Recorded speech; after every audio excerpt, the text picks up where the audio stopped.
Hello and welcome to this episode of WWRD. What would the regulator do? And this will be an episode like no other, as I'm sure you can anticipate, because the question this time is, how would the regulator address a global pandemic? And of course, it's not a question from the realms of science fiction. It's one that we're living every day at the moment.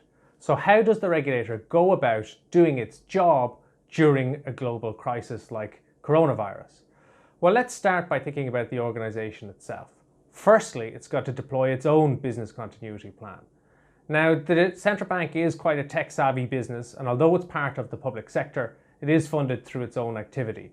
So it is well tuned up from the technology point of view and will be able to deploy that quite easily so that people can work from home.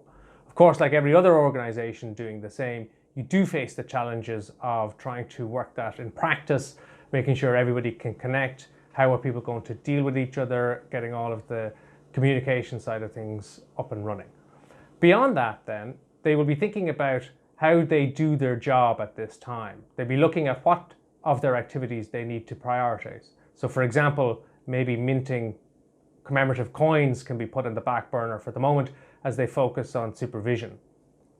Once they've decided on that then, the focus will really look outward from the central bank towards the firms that they regulate. What are they going to be most concerned about? Well, I think if you think about banks, it's probably capital. You see that this week they've reduced the counter-cyclical capital buffer to 0. So the counter-cyclical capital buffer, as well as being a bit of a mouthful, is money that they require banks to put aside in good times so that you can dip into that pot when things turn, as they have done at the moment. I think they'll be quite concerned about insurance companies. Insurance companies seem to have quite a good year last year in terms of no massive events from storms and what have you. But this year, very different. Storms to begin the year and then straight into coronavirus. So I think the regulator is going to be focused on capital and insurance companies and keeping a very close lines of communication with them to see how things are going. On the market side and on the fund side, I think it's liquidity risk management. In addition to understanding how firms are deploying their BCP generally, understanding how all of this market volatility is impacting on managers' ability to run funds and satisfy redemption requests where they need to do. And of course, this brings me to my last point. In a way, this whole scenario has led the regulator to kind of believe that what they were focusing on were the right things.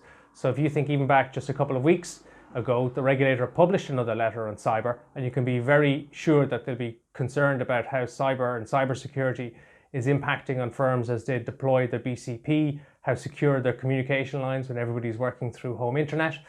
So that was something the regulator was always focused on. BCP was something that the regulator was always focused on, and liquidity risk management is something that they've been very focused on recently. And all of that is coming to play as this crisis hits us. So for the regulator, kind of justifies that they were on the right track and looking in the right areas in trying to anticipate where things might go wrong in the future, so that when they do, as they have, we're not starting from scratch, but we're already a bit down the tracks. That's the job of the regulator, to think about risks and to force the firms that they regulate to think about risks and get ahead of them. And hopefully, as this crisis plays out, we'll see that the regulator has done a good job in preparing us for it. Okay, that's enough from me. Anything from you, Sonnet Bob? Yes, that's right, one thing. A word to our heroes in the front line, in the HSE, people driving trucks, people running supermarkets, those who are out and about meeting with people, and really keeping the world ticking over as we try and work our way through this crisis. We very much appreciate your efforts. Thank you very much.